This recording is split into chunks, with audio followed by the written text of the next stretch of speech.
as-sanatul ula, tahun pertama minal hijrah, dari hijrah. Yaitu bina'ul masjid syarif, membangun masjid Nabawi. Masjid Syarif ini baru dibangun setelah Masjid Quba.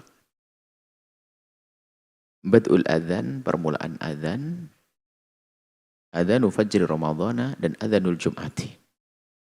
Ada pembahasan fikih di sini tentang adzan, kemudian adzan fajar ada berapa, dan juga adzan Jumat, seputar adzan. Bisanatil ula minal hijrati, di tahun pertama dari hijrah. Jadi hitungnya adalah setahun pertama setelah mendapatkan wahyu, setelah berapa tahun, 13 tahun baru ke Madinah, baru dihitung tahun pertama hijrahnya Nabi. Sanah ula minal hijrati, tahun pertama dari saat hijrah, bukan tahun baru hijriah. Ini bukan bicara tahun pertama dari saat hijrahnya Nabi. Bukan tahun hijriah. Nanti beda pembahasan tahun hijriah. Bana Rasul Masjidahu Syarif, baginda Nabi membangun setelah dari Quba beberapa hari, 20 berapa hari itu, kemudian setelah itu pergi ke Madinah, disambut oleh warga Madinah, bergegas Nabi membuat satu tempat, yang tempat itu punya fungsi hubungan dengan manusia, hubungan dengan Allah, yaitu membangun masjid. Masjid itu pada zaman dahulu punya fungsi tempat beribadah dan tempat tersebarnya kebudayaan, budaya. Jadi bukan sekedar tempat menuntut ilmu, tempat belajar saja, tapi tidak. Belajar ilmu apapun ada di situ nanti pada. Jadi dulu tuh belum ada pemisahan. Jadi kalau ingin menuntut ilmu ya di masjid, di samping tempat ibadah tapi tempat menuntut ilmu. Tempat ibadah, tempat menuntut ilmu. Tempat ibadah, tempat menuntut ilmu sekaligus. Hingga pada akhirnya ada pemisahan. Menuntut ilmu dipisah, masjid hanya tempat untuk ibadah. Dan sebetulnya dengan begini, ada min plusnya, sisi lain mungkin pendidikan. Kalau pesantrennya banyak, ribuan, tentu mungkin masjid tidak akan menampung. Tapi di sisi lain, dengan adanya belajar dipisah dari masjid, fungsi masjid menjadi berkurang.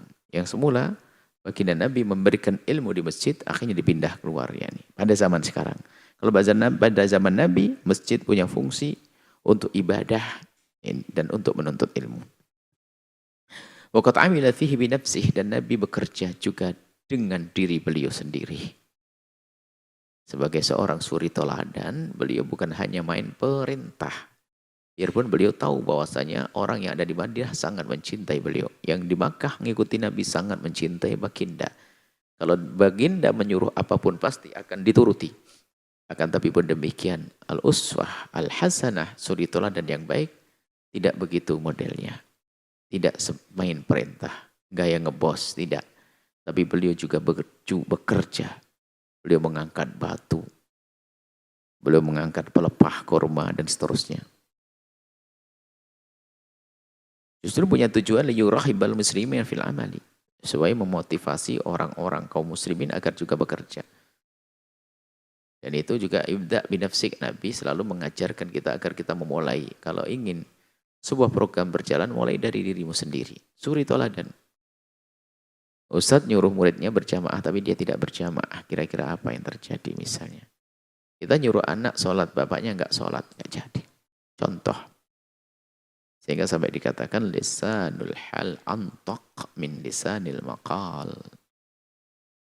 Contoh per contoh. Contoh itu lebih fasih daripada omongan. Jadi dengan suri toladan yang dihadirkan begitu mudah anak untuk meniru daripada kita ngomong panjang lebar. Nah, bicara tentang masjid dulu, fungsi masjid. Jadi kalau kita perhatikan dari sejarah yang sudah kita baca, Nabi mempertemukan, mensaudarakan. Jadi Nabi disaudarakan itu sampai dalam membangun persaudaraan ini bukan main-main. Jadi cara membangun persaudaraan itu ini disaudarakan dengan ini dengan ini. Sampai saling mewarisi, bukan saja urusan cinta dengan hati. Jadi saling mewarisi di antara orang yang dipersaudarakan oleh baginda Nabi. Jadi kalau kita lihat siapa-siapa yang dijadikan saudara, misalnya Ja'far bin Abi Thalib dengan Mu'ad bin Jabal, akhain. Padahal orang lain tidak, bapaknya beda, ibunya beda. Sayyidina Hamzah dengan Zaid bin Harithah, akhain. Sayyidina Bakar Siddiq dan Kharijah bin Zuhair. Sayyidina Umar bin Khattab dan dengan siapa? Begitu jadi. Abdurrahman bin Auf dengan Sa'ad bin Rabi, akhain. Jadi ini saudari-saudaramu. Jadi Nabi menjadikan ini saudara gitu.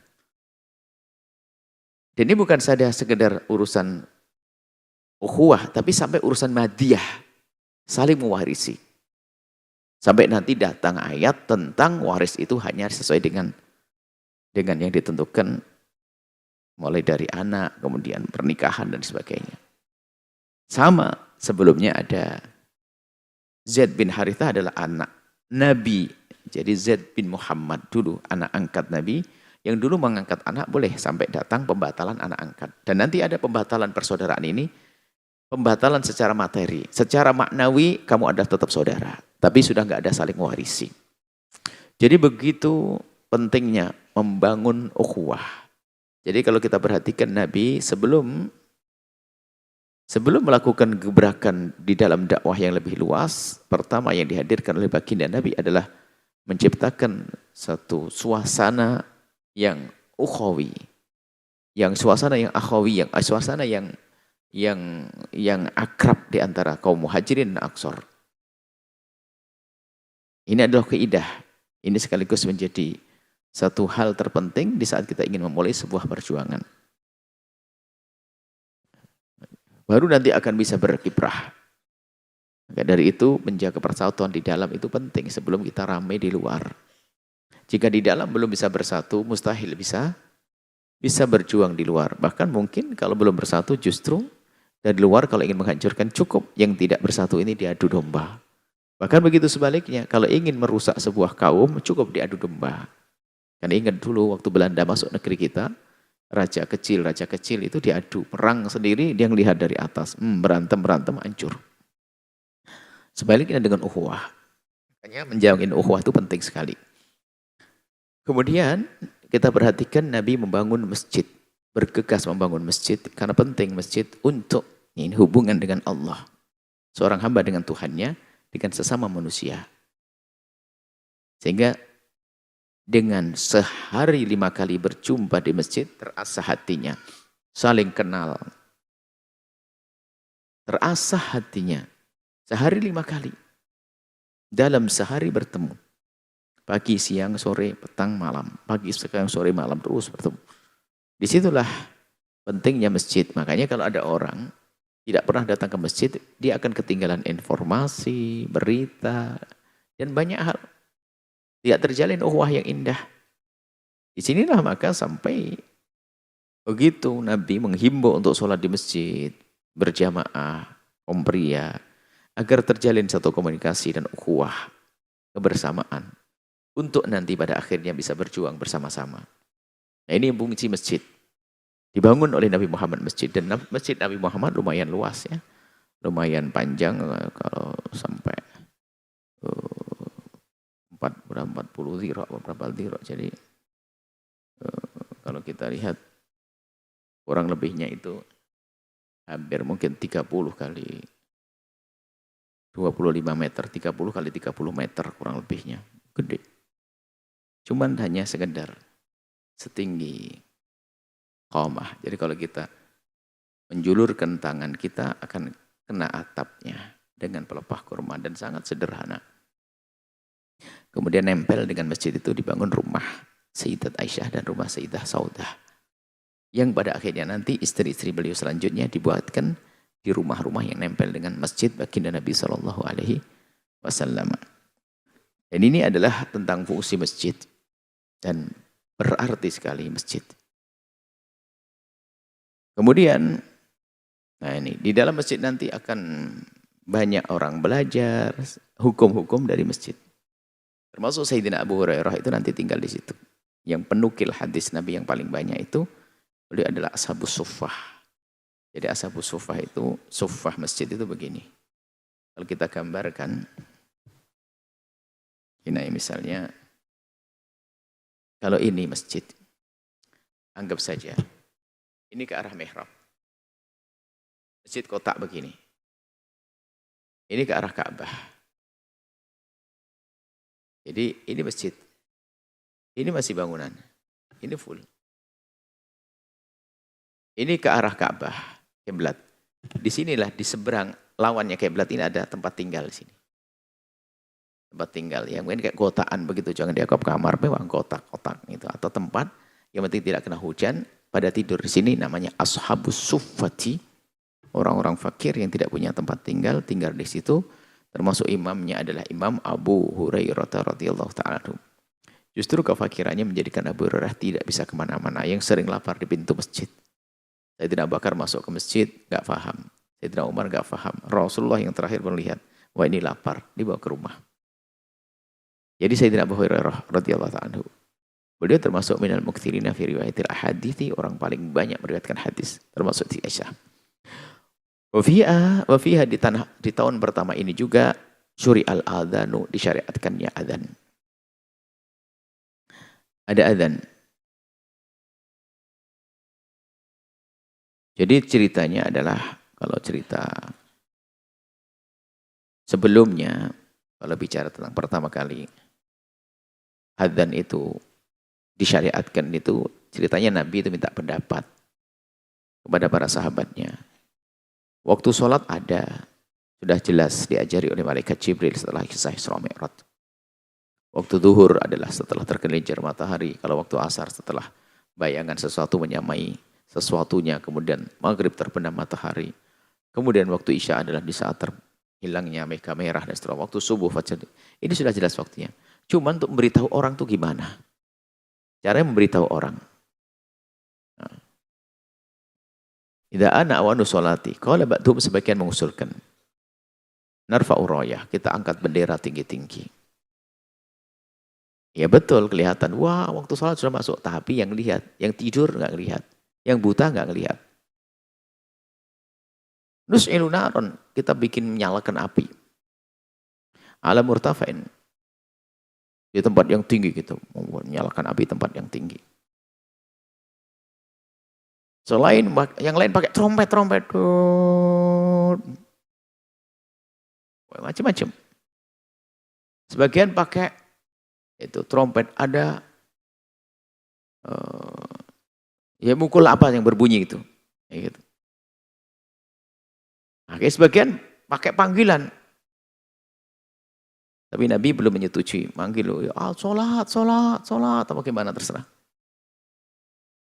Dan Nabi tidak setuju dengan trompet, dengan ini, kecuali dengan panggilan. Semuanya ditolak, trompet, apa saja. Yang lain-lain tadi, api, Nabi tidak setuju kecuali yang akhir. Kemudian saat itu ada namanya Abdullah bin Zaid, yang biasa manggil. Fabainama huwa naim wal yaqdan. Jadi Sayyidina Abdullah bin Zaid itu, di saat antara bangun dan tidur, maksudnya mimpilah. Mimpi tapi kayak nyata banget. Ada yang banguni dan mengajari adzan.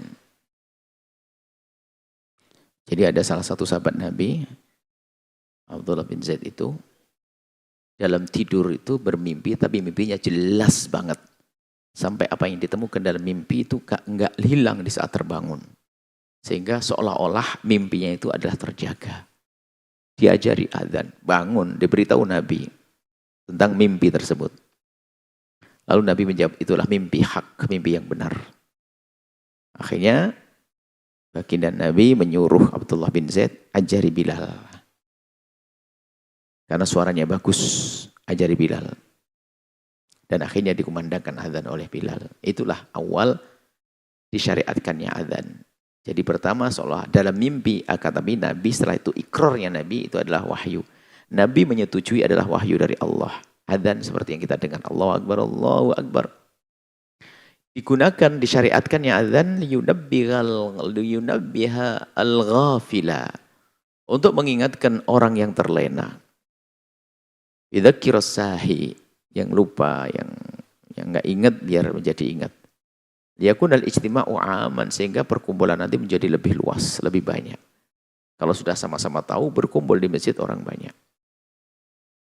Kemudian zada Bilal fi adhan subuh, bisa tidak Bilal menambah adhan subuh, kemudian diikrar, disetujui oleh Nabi, as-salatu khairum minan naum. Semula tidak ada itu, lalu ditambah as-salatu khairum minan naum. Akhirnya itu semua menjadi syariat, karena apa? Ikrarnya Nabi. Jadi kalau Nabi menyetujui itu pasti dengan wahyu. Marrotain dua kali. Fawaqaha alaihi Rasul, kemudian Nabi menyetujuinya. Adzan. Adzan yang ada. Di sana ada adzan riwayat tentang hayya ala khairil amal. Seperti di Son'a itu adalah adzannya. Hayya ala khairil amal. Ada. Dan tentunya ini dengan riwayat-riwayatnya. Tapi riwayat kita adalah tidak ada itu. Adanya adalah as-salatu khairum minan naum. Wa kana Rasul ya'muru fi fajri Ramadan bi adzanaini. Nabi menyuruh kalau Ramadan azan paginya 2 kali. Awaluha yunabbihu bihil ghafilun. Yang pertama mengingatkan yang lalai. Hatta yatanabbahu lis-sahur. Jadi azan pertama ini untuk orang pada sahur. Wa tsani lis-sholati. Yang kedua adalah untuk sholat. Nah, ini ada orang mengatakan, jika engkau dengar azan, kan kisah Sayyidina Bilal atau Sayyidina Umm Maktum, salah satu sahabat Nabi, itu kan riwayat, jika engkau mendengar azan, maka lanjutkan makanmu. Itu azan yang pertama. Ini ada hari ini azan yang kedua masih lanjut makan. Oh enggak boleh. Kalau azan kedua, itu sudah masuk waktu subuh. Kalau dengar azan, enggak boleh dilanjutkan makan. Kalau azan pertama, lanjutkan makan. Memang itu azan untuk sahur. Kemudian setelah itu para ulama, dan setelah itu, adzan itu adalah, adzan 2 itu bukan hanya di waktu sahur Ramadan, karena puasa disyariatkan kapan saja, sehingga tahajud juga dianjurkan kapan saja, setiap hari. Akhirnya 2 adzan itu adalah setiap hari.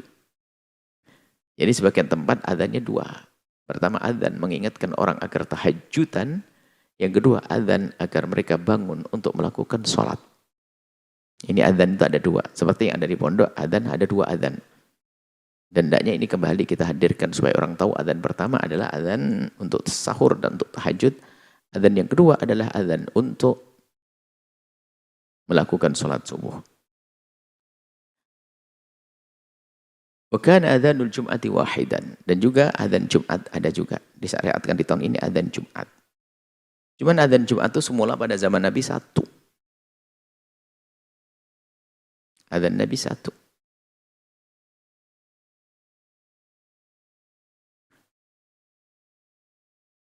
Min ahdi Rasul ila khilafati Abi Bakrin wa Umar. Jadi pada zaman Nabi, zaman Sayyidina Abu Bakar, Khalifah Umar, adzan Jumat hanya 1.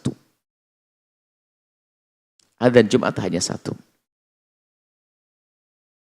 Awaluhu, awaluhu yang pertama adalah idza jalasa imam ala mimbar. Waktu imam sudah duduk di mimbar, lalu ada adzan Allahu Akbar, adzan Jumat. Bahkan ala babil masjid, dikumandangkan di depan pintu masjid agar orang yang di luar mendengar kalau sholat Jumat akan dimulai. Kemudian ini terus berlangsung sampai Sayyidina Umar bin Khattab pas zaman Khalifah Utsman bin Affan. Sayyidina Utsman bin Affan ditambah adzan itu, adzan ditambah menjadi adzan ats-tsani, ada adzan yang kedua. Adzan yang kedua. Bisa babi kathratin nasi, karena banyak orang sudah meludah dan orang banyak.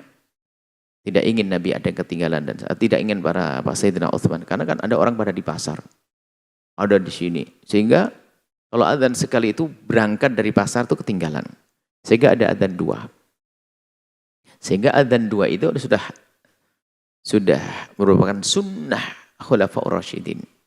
Enggak perlu kita meributkan tentang ini. Sehingga cuma kadang ada orang penfitnah. Ingin mencoba.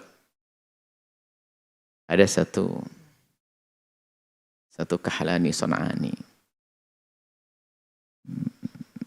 atau salah satu dari pensyarah hadis, apakah Son'ani atau Syaukani, Imam Syaukani, atau Yang penting salah satu pensyarah hadis itu seharusnya memaparkan hadis, cukup paparkan hadis bahasanya pada zaman Nabi 1, zaman Sayyidina Utsman 2, dan para ulama ngikuti itu semuanya. Dia mencoba membuat tarjih, tapi sifatnya tidak tahu siapa Bang Imat. Sifatnya kayak semacam provokasi dengan bahasa begini.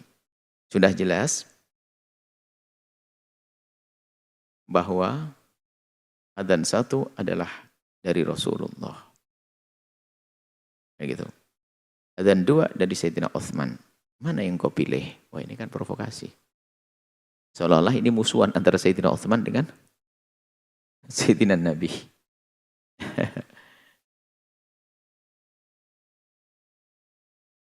Nah, ini bahasa. Makanya suatu ketika ada seorang dosen cerdas, seorang guru, alim cerdas mengomentari ini komentar, lalu begini. Kemudian dia menambahkan, sang pensyarah hadis mengatakan, Sayyidina Nabi 1 adzan, Utsman 2, lalu berkata, coba mana yang kamu pilih? Kalau saya jelas saya milih Utsman. Saya milih Nabi. Kalau bagi saya tentu akan milih apa yang dibawa Nabi. Dia memulai mentarjih. Cuman yang mengajari ini adalah orang cerdas. Mana yang kau pilih? Utsman atau orang ini? Digituin juga. Utsman atau orang ini? Ya Utsman. Utsman dekat dengan Nabi SAW. Nah ini akhirnya kalau ada provokasi baru lagi. Tanpa harus mengatakan seperti itu seharusnya. Cukup paparkan bahwasanya Sayyidina Utsman 2 adzan dengan tujuannya, dan di situ orang-orang besar. Sayyidina Imam Ali ada di situ, tidak mengingkari. Dan sahabat Nabi masih banyak. Pada zaman Sayyidina Utsman, sahabat Nabi masih ribuan. Dan tidak ada yang mengingkari. Berarti apa yang dikatakan oleh Sayyidina Utsman adalah termasuk sunnah Nabi. Karena Nabi merintahkan, alaikum bisunnati wa sunnatil khulafai rasyidin. Hendaknya kau mengikuti sunnahku dan sunnah khulafai rasyidin. Dan kemudian adzan 2, adzan dalam sholat Jumat itu sudah menjadi kesepakatan 4 madhab.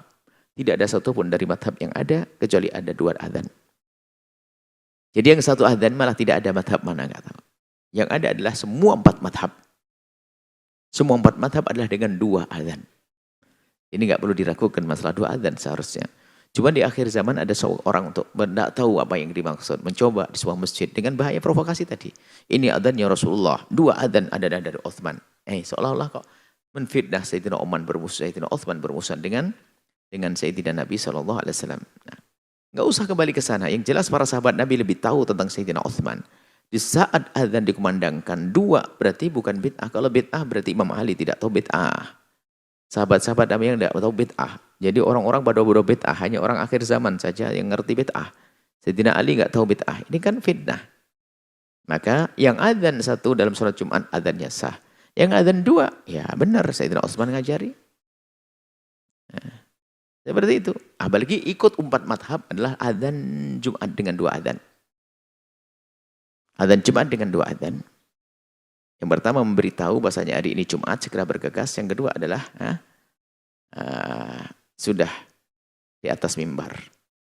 Jadi pertama memberitahu bahasa masuk waktu adzan. Memang ada perbedaan setelah itu. Apakah adzan yang pertama sudah masuk atau belum? Nah, yang benar adalah sudah masuk waktu adzan, tapi belum langsung salat Jumat. Tapi ada yang mengatakan bahasanya adzan Jumat sebelum masuk. Makanya kalau di Mekah itu adzan 2. Di Madinah adzan 2. Cuman adzannya yang pertama sebelum masuk waktu. Jadi disitulah, jadi sebelum masuk waktu. Adzan yang pertama memberitahu kalau itu hari Jumat, biar bergegas. Sebelum masuk waktu. Adzan yang kedua baru masuk waktu.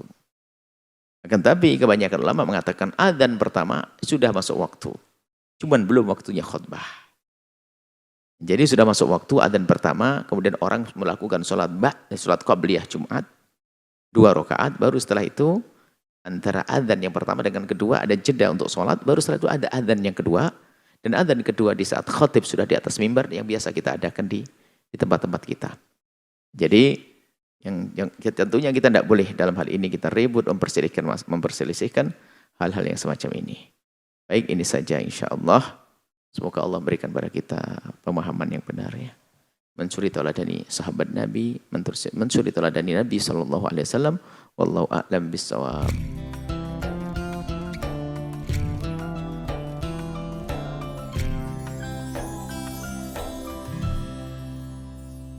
sahabat Al-Bahjah TV, setelah menyaksikan video ini, jangan lupa bersolawat kepada baginda Nabi Muhammad.